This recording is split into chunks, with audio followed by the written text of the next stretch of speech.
ഇനി എൻ്റെ അടുത്തൊരു ആഗ്രഹമാണ്, നിങ്ങൾ രണ്ടുപേരും ചേർന്ന് ഒരു ഗെയിം കളിച്ചാൽ നന്നായിരിക്കും എന്ന് എൻ്റെ മനസ്സ് പറയുന്നു. പക്ഷെ അതും നമ്മൾ സംഗീതമായിട്ട് കണക്റ്റഡ് ആയിട്ടുള്ള ഗെയിംസ് ആണ്. അപ്പൊ നിങ്ങൾക്ക് ഇഷ്ടമുള്ള കുറച്ച് പാട്ടുകൾ ഉണ്ടാവും, അത് പാടാനും കൂടി ഒരു അവസരം. അപ്പൊ ഗെയിം എന്താന്ന് വെച്ചാൽ നിങ്ങൾക്ക് വിഷ്വലില് LED അവിടെ പാട്ടുകൾ തന്നെ, പക്ഷെ ലിറിക്സ് തെറ്റിച്ചായിരിക്കും എഴുതിയിരിക്കുക. അതായത് ഓർഡർ തെറ്റിച്ചായിരിക്കും ഷഫിൾ ചെയ്തിട്ട് ഇങ്ങനെ വരികൾ എഴുതിയിട്ടുണ്ടാവും. അപ്പൊ നിങ്ങളത് വായിച്ചിട്ട് ചിലപ്പം ആദ്യത്തെ വരി ഏറ്റവും അവസാനമായിരിക്കും, അതെടുത്ത് ആദ്യം ഇടുക, അങ്ങനെ ഷഫിൾ ചെയ്യാം. ഫെമിലിയർ ആയിട്ടുള്ള സോങ്സ് തന്നെ ആയിരിക്കാം. എനിക്കത് ഭയങ്കര ഡിഫിക്കൽട്ട് വരും. നോക്കാം. എന്തായാലും ആദ്യം ആരാണ്? ശ്രീകുമാരേട്ടനാണോ പ്രീത ചേച്ചിയാണോ? ചേട്ടൻ പറഞ്ഞോളൂ. ചേട്ടൻ. ശരി, അപ്പൊ ആദ്യത്തെ ക്വസ്റ്റ്യൻ നമുക്ക് ചേട്ടന് തന്നെ നൽകാം. LED ആ ഒരു പാട്ട് ഏതാണെന്ന് നമുക്കിപ്പൊ നോക്കാം.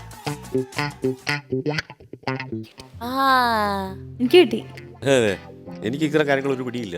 അതായത് വരികൾ മാത്രമല്ല ചേട്ടാ, വേർഡ്സും അങ്ങോട്ടും ഇങ്ങോട്ടും ഷഫിൾ ചെയ്തിട്ടുണ്ട് കേട്ടോ. അപ്പൊ ചേട്ടന് ഏതെങ്കിലും ഒരു വേർഡ് കണ്ടു കഴിഞ്ഞാൽ ചേട്ടന് മനസ്സിലാവും അത് ആ പാട്ടിന്റെ ആദ്യത്തെ വേർഡ് ആണ്.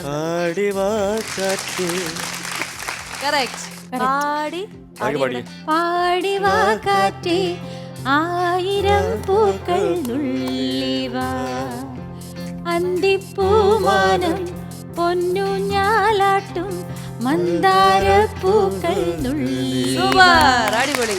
അപ്പൊ അങ്ങനെ ഗംഭീരമായി ചേട്ടൻ ഒരു പോയിന്റ്, എത്ര പെട്ടെന്ന് ഒരു പോയിന്റ് കരസ്ഥമാക്കി. ഇനി നമുക്ക് ചേച്ചി നോക്കാം എന്താകുമെന്ന്. റെഡി?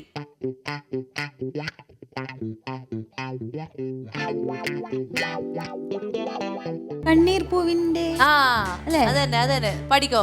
കണ്ണീർ പൂവിന്റെ കവിളിൽ തലോടി ഈണം മുഴങ്ങും പഴം പാട്ടിൽ മുങ്ങി മറുവാക്കു കേൾക്കാൻ കാത്തുനിൽ. അതവിടെ ഇല്ല. അതുകൊണ്ട് നമ്മൾ അത്ര. ചേച്ചിയും ഒരു പോയിന്റ് കരസ്ഥമാക്കിയിരിക്കുകയാണ്. നിങ്ങളുടെ രണ്ടാമത്തെ ക്വസ്റ്റ്യൻ നോക്കാം. ചേട്ടനെല്ലാം വലുതാണല്ലോ. എന്റെ അമ്മോ. അതന്നെ.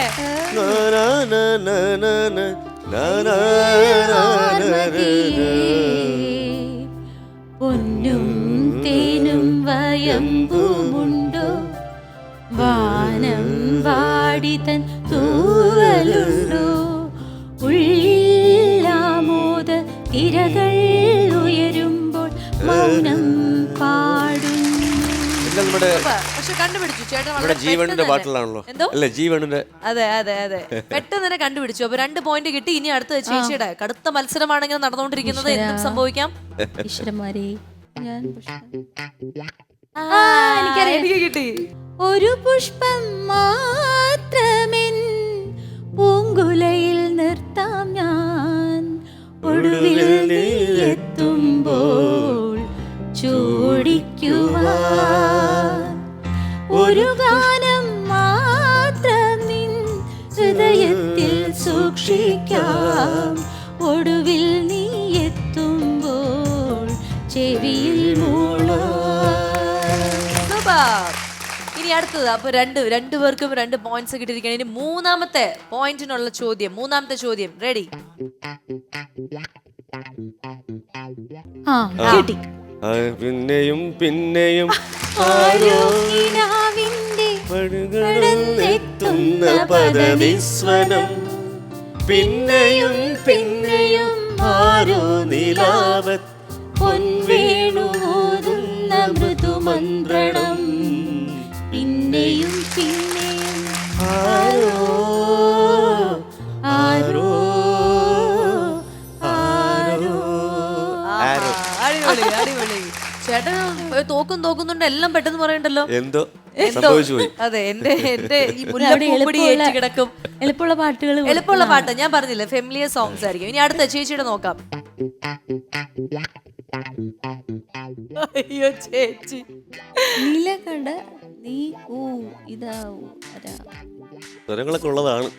നീലകട സ്വരങ്ങളൊക്കെ. ഓ കീർത്തനാണ്. എനിക്ക് വരേണ്ട കാര്യമായിരുന്നു.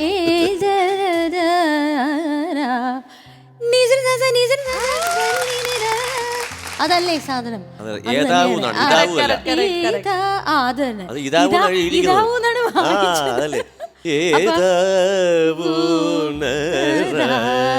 നിലകട നീകു അത്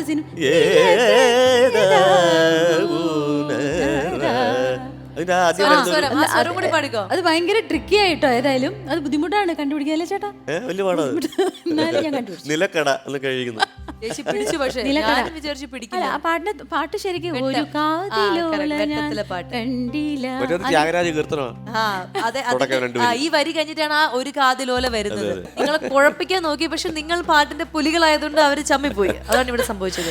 അയ്യോ ഈശ്വര. പുലികളൊന്നുമില്ല. കഴിഞ്ഞു. അപ്പൊ അതും കഴിഞ്ഞു. ഇനി നാലാമത്തെ ലാസ്റ്റ്, രണ്ടുപേരുടെയും ലാസ്റ്റ് ഓരോ ചോദ്യം. അടുത്ത നോക്കാം. ഈ അടുത്ത ആരാണ്? ഞാനാണോ? ആ, ചേട്ടന്റെ, ശ്രീകുമാരേട്ടന്റെ ആണ്. ചേട്ടന് എളുപ്പമാണത്. ആ, ഇത് എളുപ്പാണ്. എളുപ്പമാണ്. ശ്യാമമേഘം ആ, സ്നേഹദൂതുമായി വാ, ഇതുവഴി കാളിന്തി തടത്തിൽ അരിയൊരു പ്രേമഹർഷമായി കുഴൽവിളി അലനീയും നദി തന്റെ ഹൃദയം പുളകം ഞൊറിയുകയായി സുരഭിലമാകും സുന്ദര സന്ധ്യ പനിനീർ മഴയിൽ കുളിരുമ്പോൾ അഴകായി അരികിൽ വരുമോ സനിക സമാഗ സുഖം. ഇനി അപ്പൊ 4 പോയിന്റ് സ്വന്തമാക്കിയിരിക്കുകയാണ്. ഇനി ചേച്ചിയുടെ നോക്കാം. തൂമഞ്ഞിൻ നെഞ്ചിലൊതുങ്ങി തേനോലും സാന്ത്വനമായി ആലോലം കാറ്റ് സന്ധ്യാദീപവും താനന. Yes, yes, super. അപ്പോ ഇപ്പോ നമ്മൾ ഉണ്ടാക്കി വെച്ച ചോദ്യത്തിലെല്ലാം നിങ്ങൾ 4 ഉത്തരം പറഞ്ഞു. 4 പോയിന്റ് കിട്ടിയിരിക്കുകയാണ്. ക്വസ്റ്റ്യൻ ഉണ്ടാക്കിയ ആൾക്ക് പണിഷ്മെന്റ് കൊടുത്താൽ പണിഷ്മെന്റ് വേണ്ട.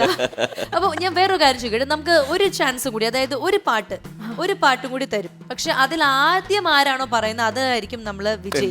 ഒരു ടൈ ബ്രേക്കർ എന്ന് പറയുന്ന പോലെ നമുക്ക് ഒരു പാട്ട് LED കാണും. അതിൽ ആദ്യത്തെ ആ കണ്ടുപിടിച്ച് പാടുന്ന ആൾക്ക് നമ്മൾ ഈ സമ്മാനം കൊടുക്കുന്നു. എന്ത് പറയുന്നു? ആയിക്കോട്ടെ. നോക്കാം. അപ്പൊ റെഡി, 1 2 3. എന്തിനും റെഡി ആയിട്ടല്ലേ നമ്മൾ വന്നിരിക്കുന്നത്. നിമിതേരമെന്തിനു വരമഞ്ഞളാടി വരമഞ്ഞളാടിയ രാവിന്റെ മാറിൽ ഒരു മഞ്ഞു തുള്ളി ഉറങ്ങി. അപ്പൊ ജയിച്ചു. സൂപ്പർ. അപ്പോ ഗംഭീരമായി ഈ ഒരു ഗെയിമിൽ, അതായത് ശരിക്കും ഈ സെഗ്മെന്റ് പേര് പണി ഗാനമേള പാടി. എക്സ്പീരിയൻസ് അവിടെ ഒരു വിജയം കൊയ്തു. അതെ, ഈ പണി പാളി എന്നുള്ള ഈ സെഗ്മെന്റിൽ നിങ്ങൾ പണി പാളാതെ രണ്ടുപേരും പിടിച്ചു നിന്നു. അതാണ് ഇതിന്റെ ഒരു എന്താ പറയാ ഹൈലൈറ്റ് എന്ന് പറയാൻ. പിന്നെയും ഞാൻ എന്റെ ഒരു ഇതിന് വേണ്ടിയിട്ടാണ് ഒരു പാട്ടും കൂടി ഇട്ട് ഒരാളെ ജയിപ്പിച്ചത്. കാരണം നമുക്കൊരു പണിഷ്മെന്റ് കൊടുത്തില്ലെങ്കിൽ എന്താവും. അങ്ങനെ അവിചാരിതമായിട്ട് ചേട്ടൻ എന്റെ പണിഷ്മെന്റ് ഏറ്റെടുക്കാൻ ബാധ്യസ്ഥനായി. അതിനു മുമ്പ് ഞാൻ ചേച്ചിയുടെ ആ ഒരു സമ്മാനം, വളരെ സ്വീറ്റ് ആയിട്ടുള്ള ഞങ്ങളുടെ സ്നേഹ സമ്മാനം ഞാൻ എടുത്തിട്ട് വരാം. ബാക്കിയൊക്കെ വഴിയെ വലിയ വലിയ കാര്യങ്ങളാണ്.